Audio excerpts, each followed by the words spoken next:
के दुख से दुखी हो जाना ये महान संत का लक्षण है। पर दुख द्रवेश संत पुनीता, यही भगवान के प्रेमी भक्त का लक्षण है। सर्वत्र कहने का तात्पर्य है उसके द्वारा वर्ण आश्रम देश भेद संप्रदाय आदि का भेद न रखकर सबको समान रीति से सुख पहुंचाने की स्वाभाविक चेष्टा। पशु पक्षी वृक्ष लता स्थावर जंगम सभी प्राणियों की भी समान रीति से सुख पहुंचाने की चेष्टा, साथ ही साथ उनका दुख दूर करने का स्वाभाविक उद्योग। ये केवल भारत में ही है। ये भारत भूमि परम पवित्र है। यहाँ कीड़ा मकोड़ों की भी सुरक्षा की बात कही गई कि सब में पशु पक्षी सब में। वो बाहर तो भक्षण करते हैं, यही आहार करते हैं, पशु पक्षियों का आहार करते हैं, कीड़े मकोड़े का आहार करते हैं। गाय भैंस सुअर कुत्ता पशु कुछ नहीं बच रहा, सब काट काट के खा रहे हैं। ये केवल भारत पवित्र देश है। इसमें जो दूषण आया है ये दूसरे देशों का अनुकरण करने से गंदी बातें आई हैं। ये परम पवित्र महान धार्मिक महान तपस्वियों का देश है भारत। देखो यहाँ क्या उपदेश भगवान अवतार लेकर कह रहे हैं। समस्त प्राणियों को सुख पहुंचाना, चाहे पशु हो चाहे पक्षी हो कीट हो पतिंगा हो वृक्ष हो, किसी को नहीं कष्ट देना, सबको सुख पहुंचाना। अपने शरीर के अंगों का दुख दूर करने की समान चेष्टा होने पर भी अंगों में जैसे भेद दृष्टि रहती है, रहना भी चाहिए। जैसे हाथ का काम पैर से नहीं किया जा सकता। अगर हाथ को हाथ छू जाए तो हाथ धोने की जरूरत नहीं, लेकिन अगर मलमूत्र के अंगों को छू जाए तो फिर हाथ रज लगा के धोने की आवश्यकता होती है। ऐसे हम व्यवहार तो करेंगे सब में भगवत भाव, लेकिन ये व्यवहार इसमें अंतर रहेगा। ऐसा नहीं सब में भगवत दर्शन करना है, पर बर्ताव यथा योग्य करना है। जैसे अपने हाथ से ही अपना हाथ छू जाए तो धोने की जरूरत नहीं, लेकिन अपने ही हाथ से मलमूत्र के द्वारा छू जाए तो धोने की आवश्यकता होती। ये परम पवित्र बुद्धि होती है। उसमें ये नहीं देखा जा सकता कि यार ये तो समदर्शी नहीं है क्योंकि ये तो ऐसा बर्ताव करता है। शास्त्र आदेश करता है, तस्मात् शास्त्रम प्रमाणम ते कार्याकार्यो व्यवस्थितो। कार्य और अकार्य की व्यवस्था शास्त्र के अनुसार हो। बिल्कुल पक्का समझ लो, जब तक शास्त्र के अनुसार नहीं चलोगे सिद्ध नहीं हो सकते, भगवत प्राप्त नहीं हो सकते। पक्का, ये हमारा अनुभव है। एक शब्द भी शास्त्र के विरुद्ध अगर जीवन में है तो लड़खड़ा के तुम्हें मुंह भरा गिराएगा, और जब वो छोड़ोगे तब ऊपर चढ़ोगे। स्थिति बाय स्थिति अगर बढ़ना है तो शास्त्र की एक भी आज्ञा का उल्लंघन न हो, संत सदगुरुदेव की एक भी बात का उल्लंघन ना हो तो आप अध्यात्म की ऊंचाई पर चढ़ सकते हो। नहीं खाओ पियो मौज करो, अध्यात्म की ऊंचाई पर चढ़ना कठिन है।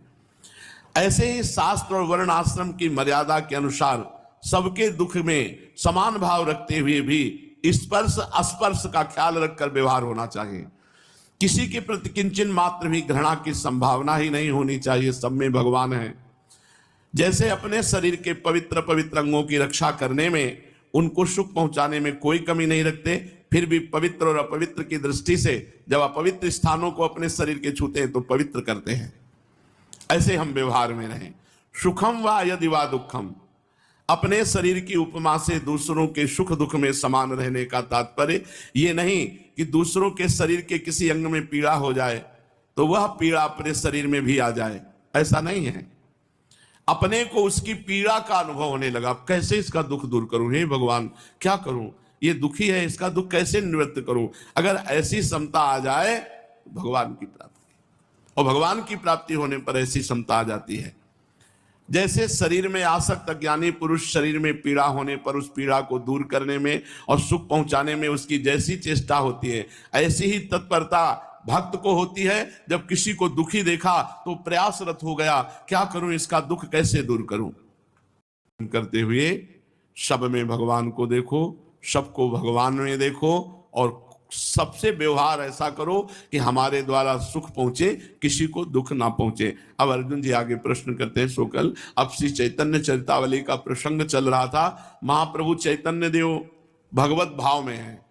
सब भक्तों ने अपने अपने आराध्य देव की भावना से देखा तो चैतन्य महाप्रभु में किसी को श्री कृष्ण दिखाई दिए, किसी को राम रूप, किसी को शिव रूप। जिसने जैसे प्रभु को भगवत भाव में पूरे 7 प्रहर बीत गए, दिन गया, रात्रि का भी अंत होने को आया, किंतु चैतन्य महाप्रभु के तेज अथवा ऐश्वर्य में किसी प्रकार का परिवर्तन नहीं दिखाई दिया। भक्त ज्यों के त्यों बैठे थे, ना तो कोई कहीं अन्यत्र भोजन करने गया, और न कोई सोया, सब जागते रहे 7 प्रहर। चारों ओर से चैतन्य महाप्रभु को घेरे हुए सब बैठे। रात्रि के अंत होने पर प्रभात का समय हुआ। अद्वैताचार्य जी ने देखा सभी भक्त घबराए हुए हैं, अब अधिक देर तक प्रभु के अलौकिक तेज को सहन नहीं कर सकते। अतः उन्होंने श्रीवास पंडित के कान में कहा कि हम साधारण संसारी लोग प्रभु के इस असह्य तेज को और अधिक देर तक सहन करने में असमर्थ हैं। कोई ऐसा उपाय करना चाहिए जिससे प्रभु के इस भाव का शमन हो जाए। श्रीवास पंडित को अद्वैताचार्य जी की सम्मति बहुत अधिक युक्ति युक्त प्रतीत हुई। उनकी बात का समर्थन करते हुए बोले, हाँ आप ठीक कहते हैं, इस ऐश्वर्यमय रूप की अपेक्षा तो हमें गौर रूप ही प्रिय है। हम सभी मिलकर प्रभु से प्रार्थना करें कि प्रभु अब इस अपने अद्भुत अलौकिक भाव को संवरण कीजिए, हम लोगों को फिर उसी गौर रूप के दर्शन दीजिए। श्रीवास जी की ये बात सभी को पसंद आई और सभी हाथ जोड़कर स्तुति करने लगे, प्रभु अब अपने इस ऐश्वर्य को अप्रकट कर लीजिए, छुपा लीजिए। इस तेज से हम संसारी जीव जल जाएंगे, हम में इससे अधिक काल सहन करने की शक्ति नहीं है। अब हमें अपना वही गौर रूप दिखाइए। भक्तों की ऐसी प्रार्थना सुनकर प्रभु बड़े जोर के साथ एक हुंकार मारी। हुंकार मारते ही उन्हें एकदम मूर्छा गई।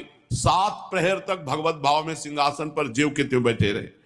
हुंकार मारी, मूर्छा आने पर गिर गए और फिर कहा, अच्छा तो लो अब हम जाते हैं, और अचेत होकर सिंहासन से भूमि पर गिर पड़े। भक्तों ने जल्दी जल्दी से प्रभु को उठाकर एक सुंदर आसन पर लिटाया। प्रभु मूर्छित दशा में बहुत देर तक ज्यों के त्यों पड़े रहे, तनिक भी इधर उधर नहीं हिले डुले। प्रभु को मूर्छित देखकर सभी भक्त विविध भांति के उपचार करने लगे। कोई पंखा लेकर प्रभु को वायु करने लगा, कोई सुगंधित तेल शीतल लेप प्रभु के मस्तक पर लेप करने लगे, किंतु प्रभु की मूर्छा भंग नहीं हुई। प्रभु की परीक्षा के निमित्त अद्वैत और श्रीवाद आदि प्रमुख भक्तों ने प्रभु के संपूर्ण शरीर की परीक्षा की।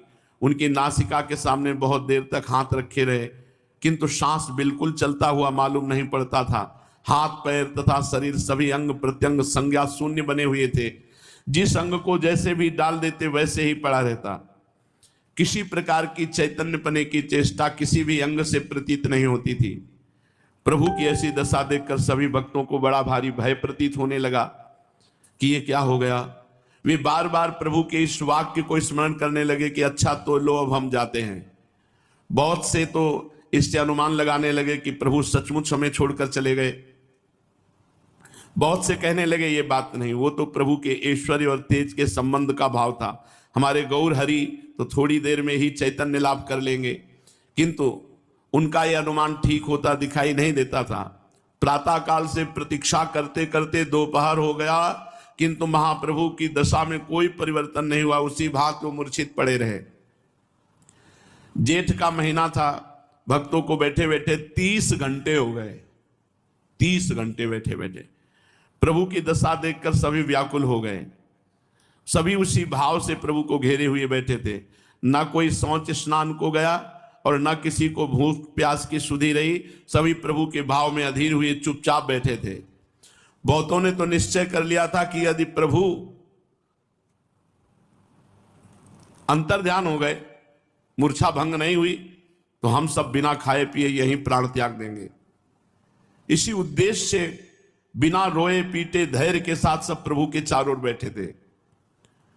प्रातःकाल श्रीवास पंडित के घर के किवाड़ एक दिन पहले बंद हुए थे और ज्यों के त्यों वो बंद ही रहे दूसरे दिन दोपहर तक। इस घटना की सूचना सची माता को देना उचित नहीं समझा गया, क्योंकि वहां तो प्रायः सब के सब अपने अपने प्राणों की बाजी लगाए हुए बैठे थे।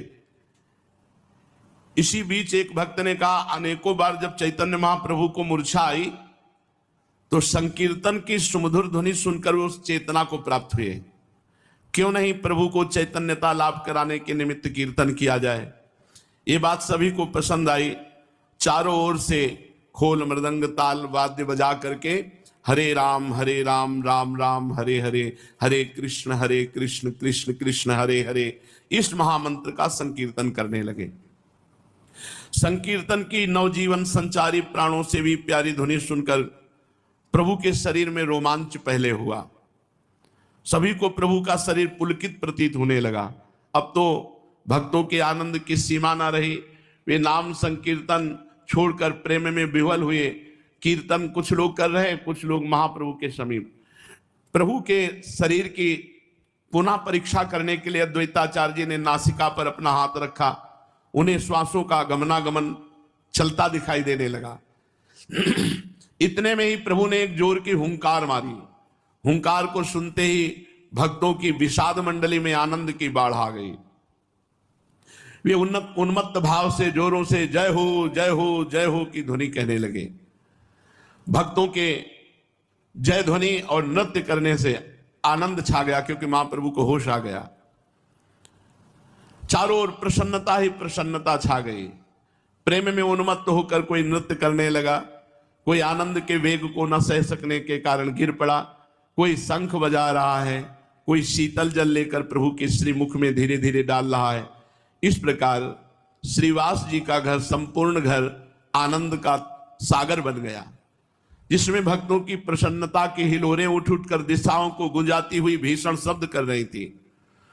थोड़ी ही देर के अनंतर प्रभु आंखें मलते हुए निद्रा से जागे हुए मनुष्य की भांति उठे और अपने चारों भक्तों को एकत्रित और बहुत से अभिषेक की सामग्रियों को पड़ी देखकर आश्चर्य के साथ पूछने लगे, ये क्या है? हम कहां आ गए? आप लोग यहां क्यों एकत्रित हैं? आप सब लोग इस प्रकार विचित्र भाव से यहां क्यों बैठे हुए हैं? प्रभु के इन प्रश्नों को सुनकर भक्त एक दूसरे की ओर देखकर मुस्कुराने लगे। प्रभु के इन प्रश्नों का किसी भी ने कोई उत्तर नहीं दिया। इस पर प्रभु ने श्रीवास पंडित को संबोधित करके पूछा, पंडित जी बताइए ना, असली बात क्या है? हमसे कोई चंचलता तो नहीं हो गई? अचेतनावस्था में हमसे कोई अपराध तो नहीं बन गया? ठीक ठीक बताते क्यों नहीं?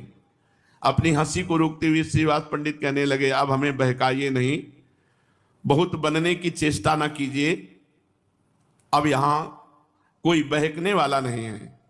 प्रभु ने दुगना आश्चर्य प्रकट करते हुए कहा, बहकाना? बताते क्यों नहीं? क्या बात हो गई? हम क्या बहका रहे हैं? इस पर बात को टालते हुए श्रीवास जी ने कहा, कुछ नहीं कुछ नहीं, बस आप संकीर्तन में अचेत हो गए थे, इसलिए आपको चैतन्य लाभ कराने के निमित्त सभी भक्त मिलकर कीर्तन कर रहे थे।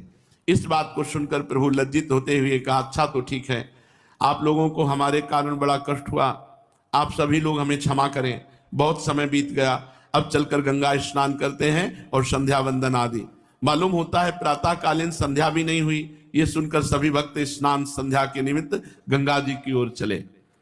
जिन्हें भगवत भक्ति की प्राप्ति हो गई है, जो प्रभु प्रेम में मतवाले बन गए हैं, उनके सभी कर्म लोक बाह्य हो जाते हैं। जो क्रिया किसी उद्देश्य की पूर्ति के लिए की जाती है उसे कर्म कहते हैं, किंतु वैसे ही निरुद्देश्य रूप से केवल करने के निमित्त जो चेष्टाएं क्रियाएं होती हैं उन्हें लीला कहते हैं। बालकों की सभी चेष्टाएं ऐसी ही होती हैं, उनमें कोई इंद्रियजन्य सुख स्वार्थ या कोई उद्देश्य नहीं होता, वे तो वैसे ही निरुद्देश्य भाव से होती हैं। भक्तों की सभी चेष्टाएं इसी प्रकार की होती हैं, इसलिए उन्हें कर्म न कहकर लीला ही कहने की प्राचीन परिपाटी चली आई है। भक्तों की लीलाएं प्रायः बालकों की लीलाओं से बहुत ही अधिक मिलती जुलती हैं। जहां लोक लज्जा का भय है, जहां किसी वस्तु के प्रति अश्लीलता के कारण घृणा के भाव हैं, जहां दूसरों से भय की संभावना है, वहां असली प्रेम नहीं। बिना असली प्रेम के विशुद्ध लीला हो ही नहीं सकती। अतः लज्जा, घृणा और भय ये स्वार्थजन्य मोह के द्योतक भाव है। भक्तों में तथा बालकों में तीनों भाव नहीं होते, न लज्जा, न घृणा, न भय। इसीलिए बालकों का हृदय विशुद्ध कहा गया है। प्रेम में उन्मत्त हुआ भक्त कभी तो हंसता है, कभी रोता है, कभी गाता है, कभी संसार की लोक लाज छोड़कर वस्त्र का भी ध्यान नहीं रहता, दिगंबर होकर नाचता है। उसका चलना विचित्र, उसका विलक्षण भाव विचित्र। ये सौभाग्य मिला ऐसे भक्त के दर्शन। बड़ी उच्च कोटि की अवस्था, 1 मिनट भी नींद नहीं, 4 दिन रुके थे। अवधूत स्थिति। बच्चे उनकी नीचे के वस्त्र पकड़ के खींच लिए, फाड़ दिए, सब दिगंबर ऐसे, और निरंतर नाम चल रहा था। चेहरा चमकता हुआ बालक जैसा। 40 वर्ष की अवस्था होगी उनकी। बीच में बड़े जोर से चीखते थे, नीलमणि, बड़े जोर से, और हर समय उनके नेत्र चढ़े हुए, जवान तो मशीन की तरह नाम ले रहे थे, 4 दिन रुके थे, 1 मिनट सोते नहीं देखा। पर यह भी उनको ज्ञान नहीं था कि हम सोच कहां हो रहे हैं। पागलों जैसी चेष्टाएं, और 1 सेकंड के लिए नाम बंद नहीं हो रहा था। बड़ी उच्च कोटि की अवस्था थी। उनका चलना विचित्र होता है। वो प्रेमोन्मत्त हुआ भक्त कभी तो हंसता है, कभी रोता है, कभी गाता है, कभी संसार की लोकलाज छोड़कर दिगंबर वेश तांडव नृत्य करने लगता है। उसका चलना विचित्र, उसका हंसना विचित्र, उसकी चेष्टाएं उन्मादमयी, उसके भाषण में निरर्थकता, और उसकी भाषा संसारी भाषा से भिन्न है। वो बालकों की भांति सबसे प्रेम करता है, उसे किसी से भय नहीं, किसी बात की लज्जा नहीं। नंगा रहे तो भी वैसा, और वस्त्र पहने रहे तो भी वैसा, उसको कोई इससे परिवर्तन नहीं। बिल्कुल जैसी स्थिति कही जा रही है, यही स्थिति उनमें थी। और लोग पागल से ज्यादा कुछ नहीं समझते थे। जब शोभन सरकार के पास वो ऐसे भ्रमण करते हुए कोई ले गया उनको, तो कई दिन अपने पास रखे थे। उनके लिए छूट थी, सरकार के आसन में बैठ जाए तो भी छूट थी। कह रहे थे ऐसे उच्च कोटि की स्थिति, तो स्थिति प्रज्ञ संत ही स्थिति प्रज्ञ को जान सकता है। संसारी आदमी तो प्योर पागल समझते हैं, उनको पागल ही समझते थे। कोई भी उनको संत नहीं कहता था, कोई उनको भक्त नहीं मानता था, पागल और उच्च कोटि की अवस्था उनकी। जैसे श्री सुखदेव जी को कौन भक्त मानता था? सब स्त्रियां बच्चे पीछे, कोई ईंट मार रहा है, कोई को जब देखा बड़े बड़े ब्रह्म ऋषि प्रणाम कर रहे हैं, उठकर खड़े हो गए, तब समझा कि ये महापुरुष हैं। उसे बाह्य वस्तुओं की कोई अपेक्षा नहीं, वो संसार के विधि निषेध का गुलाम नहीं। अवधूत नित्यानंद जी की यही दशा थी। 32 वर्ष की अवस्था होने पर भी वो सदा बाल्य भाव में रहते थे। बच्चों की तरह जैसे दाल भात खा रहे हैं, तनिक सी बात में नाराज हुए, पूरा दाल भात लपेट लिया, उठे और भाग पड़े। बच्चों की तरह उनका। श्रीवास जी बच्चों की तरह इन्हें रोकते, आओ नाराज मत हो। गौरांग महाप्रभु इन्हें बार बार समझाते कि ऐसी विचित्र दशा क्यों करते हो, पूरे शरीर में दाल भात लगाए, घर से भाग पड़े। नाराज हो गए तो खाते खाते दाल भात ऐसे लगाया और ऐसे भाग पड़े। ये किसी की एक नहीं सुनते, ये सदैव प्रेम नशे में उन्मत्त रहते थे, शरीर का होश नहीं। यहां तक कि वस्त्र गिर गया तो उठाकर बांधने की भी हिम्मत नहीं, सुधी नहीं, भगवदाकार वृत्ति। अब ये दिगंबर ऐसे ही दाल भात लपेटे, शरीर में कोई कपड़ा नहीं, ऐसे ही जा रहे हैं चैतन्य महाप्रभु के घर, बाजार से निकलते हुए। 32 वर्ष की अवस्था है। बालक मिल गए तो बालकों के साथ वैसे ही खेल रहे, भक्तों के साथ क्रीड़ा कर रहे। एक दिन ये श्रीवास पंडित के घर के आंगन में खड़े ही खड़े कुछ खा रहे थे, इतने में कौवा आया, ठाकुर जी के घी के दीपक के पात्र को उठाकर ले गया। मालती देवी ने कहा, देखो ये तो ठाकुर जी की आरती का पात्र ले गया। माता को दुखी देखकर ये कौवे को टुकड़ा दिखाकर पुचकारते हुए कहने लगे कि कौवा भैया आ जा, पूरा घायल कर दे। माता इनकी चपलता से आश्चर्यचकित हो गई। इतने में कौवा आया और जो नित्यानंद महाप्रभु टुकड़ा दिखा रहे थे उसको ले गया और आरती दे गया। तो जो श्रीवास की पत्नी थी उनको लगा कि ईश्वर कोटि के महापुरुष हैं। माता इनकी इन बाल चपलताओं से बड़ी ही प्रसन्न हुई। अब जल्दी से घर के बाहर निकली, बाजार में होकर। अब ये नित्यानंद महाप्रभु पागलों की तरह दौड़े जा रहे थे, ना शरीर का होश था, ना रास्ते की सुधि थी, किधर जा रहे हैं, कहां जा रहे हैं, इसका कुछ भी पता नहीं। बच्चों ने खेल खेल में इनकी लंगोटी खोल दी। तो दिगंबर, ये भागवत में वर्णन है कि जब भगवान की उन्मत्तता छाती है तो जैसे अधिक शराब पिए हुए पुरुष को पता नहीं रहता कि नाली में पड़ा है, उसके शरीर का वस्त्र खुल गया है या नहीं, ऐसे ही भगवदा उन्मत्त अवस्था में होता है, उसको शुद्ध नहीं शरीर में वस्त्र है कि नहीं। ऐसे भी महापुरुष के दर्शन हुए। स्वामी परमानंद जी महाराज अपने आसन से उठे, ऐसे दिगंबर निकल रहे हैं, पूरी समाज खड़ी है, सब उनको नमन कर रही है। कहाँ बैठ जाएं, कैसे खड़े हो जाएं, कैसे चले, कोई शुद्ध नहीं, भगवदाकार वृत्ति। ये उनकी होती जो रात दिन भजन में लगे। 2-4 माला से ऐसे कपड़े उतार के फेंक दोगे तो डंडा चलेगा। नाटक मत करना, नहीं पोल खुल जाएगी जहां डंडा चलेगा। हाँ, तो ऐसे महापुरुषों के डंडा भी चलता है। डंडा चलने पर भी वो अपनी स्थिति में रहते हैं, केवल पूजा प्रणाम ही नहीं, डंडा भी चलते। कोई ऐसा महापुरुष नहीं जिसको डंडा ना मिले हो, कोई ऐसा नहीं जिसको डंडा ना खाने पड़े हो।